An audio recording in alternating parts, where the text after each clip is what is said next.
What is the best way we in the United States can help Haitians now?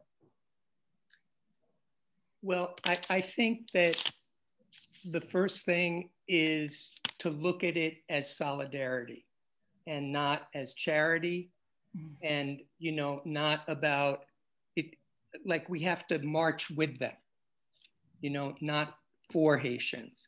You know, Haitians are leading an incredible struggle right now for democracy, for human rights, for healthcare, for education, all of these things. And for us here in the United States, number one, we have to educate ourselves about Haiti. And that means identifying and rejecting all of the racist tropes about Haiti and really learning the history and learning the current history of Haiti. That's one. The second thing is that we have to really make Haiti an issue for our own government. We have to say that, you know, no intervention, no more intervention in Haiti. Stop supporting with US funds, with taxpayer dollars. Stop supporting the development of this repressive police force that has been terrorizing the people of Haiti, or the new army that has been built under Jovenel Moise and Michel Martelly. One of the main things that the Aristide administrations did was that they disbanded the Haitian army, which was remarkable for, you know, here, like we're talking to Massachusetts Peace Action. And in terms of the development of peaceful change, of an approach inside a country, you know, to not have an army, to say that the Haitian army, that the funds that were being used to develop the Haitian army were basically being used against the Haitian people. And that instead of that, that money, all of that process should go towards social and economic progress. Okay, so we have to oppose the US support for dictatorship, for fake elections in Haiti. We have to write to our Congress people. There's a big initiative right now inside Congress. I think it was 60, right? Pierre, 60 congressional members signed, yes, you know, 68. A letter, 68, demanding, you know, that the US not push these fake elections.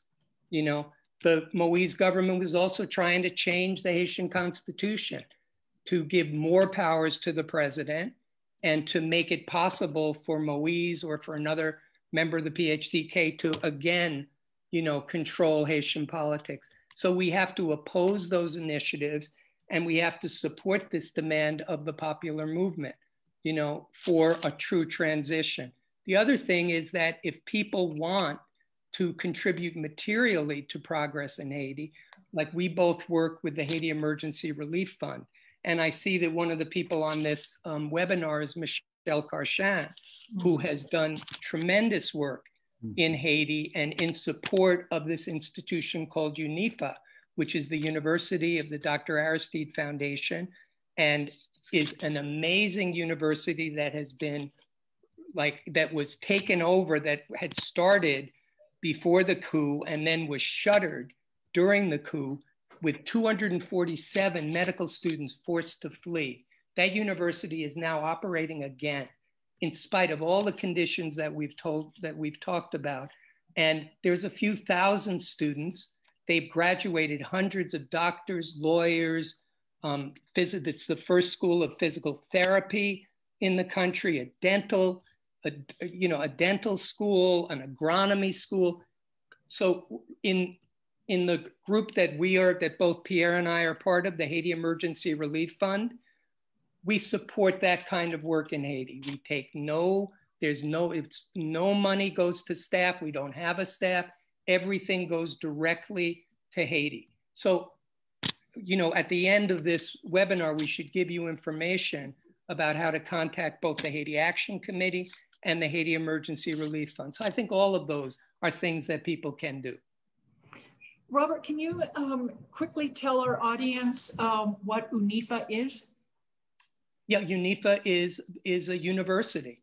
It's a university. Aristide, and created by Aristide. Yes, created by Aristide Foundation. Yeah, and when the Aristides, both Jean-Bertrand Aristide and his wife and colleague Mildred Aristide, came back from exile.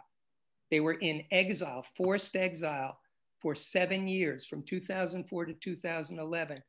And when they came back, and the only reason they were able to come back was there was a massive movement in Haiti and internationally to, allow them to return. And the first thing that they did upon their return was to reopen this university. And that's been their major project since they've been back. And it's, many of us have been there, and many of us have seen the amazing work that's being done there. And it's a lot of times we just think, oh, well, it's a university.